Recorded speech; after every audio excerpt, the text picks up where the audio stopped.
महाराज जी के चरणों में कोटि कोटि प्रणाम। महाराज जी एक दोहा पढ़ने के बाद हृदय स्वीकार नहीं कर पा रहा कि ढोल गवार शूद्र पशु नारी सकल ताड़ना के अधिकारी। जी, इसमें गोस्वामी जी ने बहुत सूक्ष्मता से वर्णन किया। महापुरुषों के वचनों को हम सूक्ष्मता से समझ पाए। प्रायः ऐसा कह करके हम कहीं कहीं माताओं बहनों की अवहेलना करते हैं, कई जगह हम इसका प्रयोग कर देते हैं। अरे वो गोस्वामी जी ने लिखा है ढोल गवार शूद्र पशु नारी सकल ताड़ना के अधिकारी।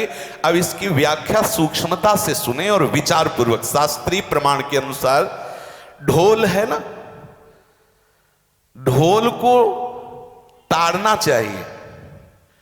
ताड़ना मतलब उसको ठपाक चाहिए, और बेताल नहीं। शास्त्र सिद्धांत के अनुसार, संगीत शास्त्र के अनुसार तभी वो राग प्रकट कर पाएगा, तभी वो बजेगा। ढोल को हाथ जोड़ के बोलो कि साहब आप बज जाएं, नहीं बजे, उसको ताड़ना चाहिए। अब ताड़ना शब्द चारों में एक जैसा नहीं लगेगा, शब्द एक ही है ताड़ना, लेकिन ताड़ना के अर्थ अलग अलग हैं। जैसे कनक है, एक ही शब्द है कनक, लेकिन कनक कनक ते 100 गुनी मादकता अधिकाय, वा खाए बोराए जग या पाए बोराए। बोले कनक ही शब्द है। जैसे ताड़ना शब्द का हम प्रयोग केवल वही समझे कि ताड़ना देना ही नहीं, उसका अर्थ अलग अलग है। जैसे कनक शब्द है, कनक को सोना भी कहते हैं और कनक को धतूरा भी कहते हैं। कनक को धतूरा भी कहते हैं। एक कनक है जिसके खाने से बावरा हो जाएगा, और एक कनक है जिसके पाने से बावरा हो जाएगा। कनक शब्द एक ही है, लेकिन दोनों का अर्थ अलग अलग हो गया।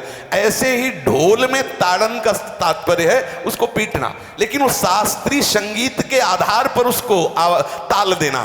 ताल देने से ही वो राग प्रकट करता है, आनंद की उमगन करता है, ना कि प्रार्थना करने से। समझ रहे? अच्छा, गंवार, गंवार कहते हैं विवेकहीन पुरुष को। विवेकहीन पुरुष को कोई कार्य दे दो और उस पर दृष्टि न रखो तो कार्य नष्ट हो जाएगा। वहां ताड़ने का तात्पर्य उसको पीटना नहीं है, उस अविवेकी गंवार पर दृष्टि रखो। जो आपने कार्य सौंपा है, जो भी कार्य उसका है, उस अविवेकी पर दृष्टि रखना ताड़ना हुआ। उस पर दृष्टि रखो, क्योंकि वो अविवेकी है, गंवार है, वो कार्य प्रणाली ठीक जानता नहीं। आप जहां त्रुटि होता संभाल लेना तो वो संभल जाए, क्योंकि वो गंवार है। और शूद्र, शूद्र का तात्पर्य होता शूद्र। वैसे जो वर्ण व्यवस्था में शूद्र का प्रादुर्भाव सबसे श्रेष्ठ जगह से प्रादुर्भाव है।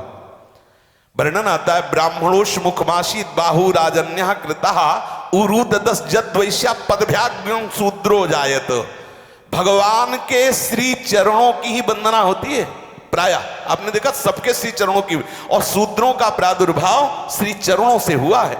कोई ऐसा न समझे कि शूद्र का मतलब निकृष्ट होता है। यहां शूद्र का तात्पर्य, जब से किसी से कहते हैं कि शूद्रवत आचरण करता है, मतलब शास्त्र विरुद्ध, सदाचार के विरुद्ध आचरण करना, शूद्रवत आचरण की तरफ संबोधन किया जाता है। यहां कहा गया कि शास्त्र की सम्मति, शास्त्र के शासन के अनुसार आचरण हो, सदाचार परायण हो। शास्त्र जिसके लिए जो विधान करता है, शास्त्र शासन स्वीकार करना, यहां शूद्र के ताड़न की बात कही गई। यहां शूद्र ताड़न का तात्पर्य डंडे से प्रहार करना नहीं, समझना। और जो चौथा कहा गया नारी, अगर स्त्री को हम ये कहें कि ताड़न से ही वो केवल काबू में रहती है, तो राष्ट्र में अपने प्रसिद्ध लक्ष्मीबाई जैसी कोई सामर्थ्यशाली वीरांगना, कोई वीरों सामने बड़े बड़े वीरों के दांत खट्टे कर दे, ऐसी बहादुर सिंहनी हुई, अंग्रेजों के दांत खट्टे कर दिए। अगर कोई समझे कि नारी केवल ताड़ने के लिए है तो उसकी मूर्खता है। पुरुष और नारी का समान प्रादुर्भाव हुआ है। भगवान ब्रह्मा के श्री अंग से दाहिनी तरफ से महाराज मनु और बाईं तरफ से उनकी पत्नी उनका प्रादुर्भाव हुआ शतरूपा। शतरूपा, अब आप बोलो एक ही शक्ति के दो भाग हो गए, एक पुरुष रूप धारण कर लिया, एक नारी रूप धारण कर लिया। अब यहां विचार जो है कि उस नारी के ऊपर ताड़न शब्द का क्या प्रयोग है। जैसे आप मार्ग में चले जा रहे हैं और आपने दृष्टि चूक कर दी और नारी आपकी स्त्री पीछे चल रही, तो कोई हमला कर सकता है, क्योंकि वो रत्न है। 14 रत्नों में एक रत्न स्त्री रत्न भी है। स्त्री को रत्न कहा गया है। भगवान श्री राम जब वनवास में जा रहे हैं तो सिया जी को आगे